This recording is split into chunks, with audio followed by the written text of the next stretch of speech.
semuanya.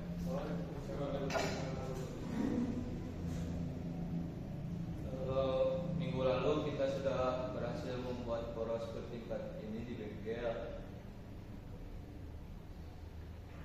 Sekarang bayangkan jika kalian diminta mengirimkan desain poros ke pabrik mitra, tapi mereka minta gambarnya dituangkan dalam bidang datar atau kertas. Proses menuangkan bayangan benda nyata atau imajiner ke bidang gambar inilah yang kita sebut proyeksi. Pak, berarti asal kita menggambar bentuknya mirip dan terlihat seperti 3D, itu sudah langsung disebut gambar proyeksi.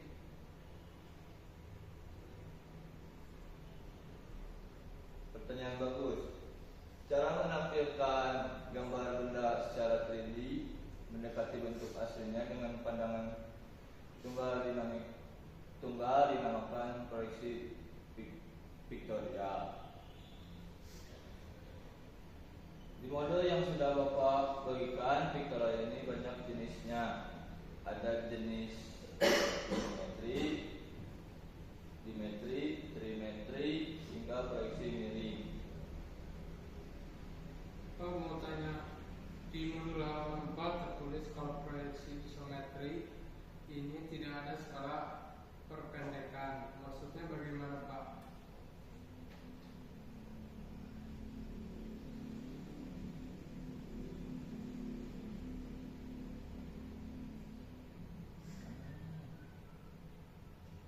Pada kemana nih, ay? Penghijau Isometri?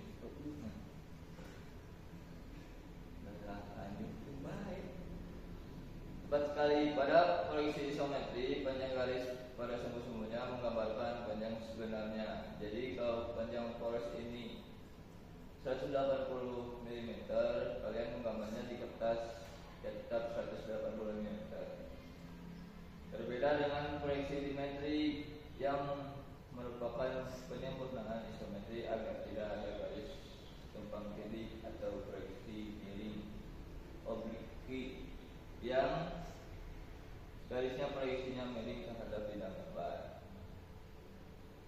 Oh, yang kalau kedalamannya sama panjang sebenarnya disebut cavalier, tapi kalau diperpendek disebut kabinet. Itu ya, Pak?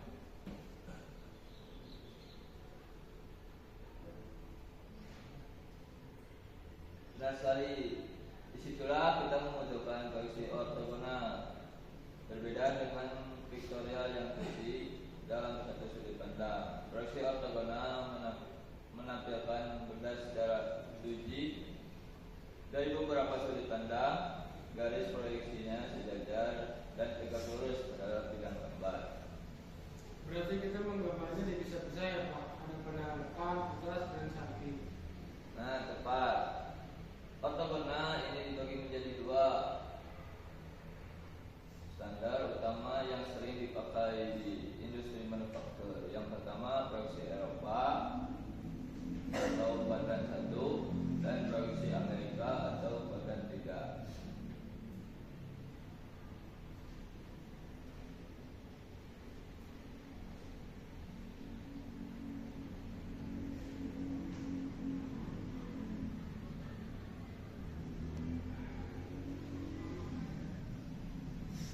Coba perhatikan gambar support berikut ini. Apa perbedaan berdasarkan dalam peletakan pandangan antara standar Eropa dan Amerika berdasarkan model halaman 8 dan 9? Kalau saya lihat di modul proyeksi Eropa itu letak pandangannya justru terbalik dengan arah pandang kita.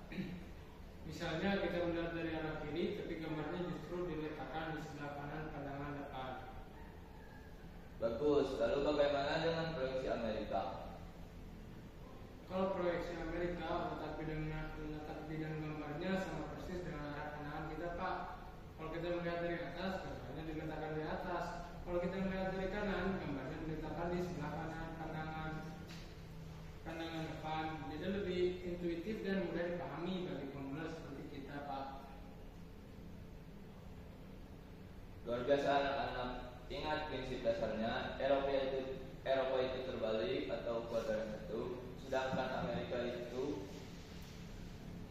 apa yang dilihat diserta yang digambar atau kuadran tiga. Di industri manufaktur internasional, tiga standar ini sama-sama penting tergantung dari negara mana komponen tersebut didesain. Untuk latihan hari ini kita akan mencoba memproyeksikan benda kerja poros bertingkat yang ada di depan ini ke dalam proyeksi Amerika atau kuadran 3. Pastikan pandangan depan, atas, dan samping kanannya proyeksi. Ada pertanyaan sebelum kita akhiri pertemuan hari ini? Tidak Pak, sudah cukup jelas. Mungkin jika tidak ada pertanyaan lagi, dicukupkan sekian materi hari ini. Untuk mencoba boleh di rumah atau ketika istirahat, dan hasilnya dikumpulkan pertemuan selanjutnya. Selamat mengerjakan. Wassalamualaikum warahmatullahi wabarakatuh. Waalaikumsalam warahmatullahi wabarakatuh.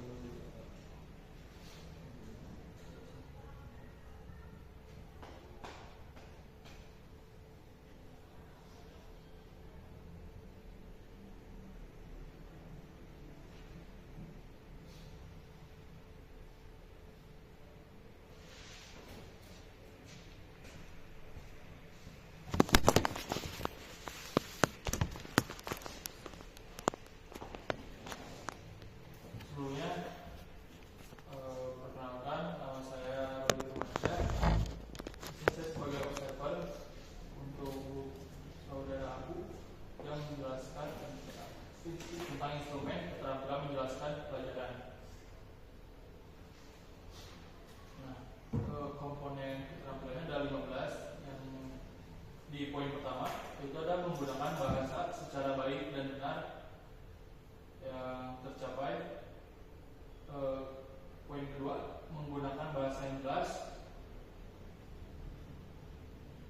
Tercapai juga. Yang ketiga, suara terdengar ke seluruh bagian kelas. Tercapai. Poin 4, volume suara bervariasi juga tercapai, ada naik turunnya. Yang poin kelima, menghindari kata-kata yang tidak perlu. Saya rasa tercapai. Poin keenam, menghindari penggunaan kata mungkin yang salah pemakaian juga tercapai. Poin ke-7, menjelaskan pengertian istilah asing dan baru secara tuntas juga tadi sudah dijelaskan, tercapai. Poin 9, memberikan contoh nyata uraian materi sesuai pengalaman siswa, tadi seperti bahas juga tercapai. Poin 10, memberikan penjelasan secara deduktif atau induktif yang membuat generalisasi juga tercapai. Poin 11, menggunakan multimedia bila diperlukan. Saya rasa tidak perlu, jadi tercapai. Poin 12, menggunakan bagan untuk menjelaskan hubungan dan hierarki juga tercapai. Poin 13, menerima umpan balik dari siswa, tadi sudah ada dan tercapai. Poin 14, memberikan kesempatan bagi siswa untuk memberikan contoh sesuai dengan pengalaman masing-masing, tercapai. Poin terakhir yaitu nomor 15, memberikan penekanan pada bagian yang penting, juga tadi sempat tercapai. Oke, selanjutnya dilanjutkan oleh observer 2. Kalau dari saya, pertama menggunakan bahasa secara baik, ya tercapai. Menggunakan bahasa yang jelas juga tercapai. Suara terdengar ke seluruh bagian kelas, tercapai. Volume suara bervariasi, menurut saya tidak. Menghindari kata-kata yang tidak perlu, tercapai. Menghindari penggunaan kata mungkin yang salah pemakaian, tercapai. Menjelaskan pengertian istilah asing yang baru secara tuntas, tidak.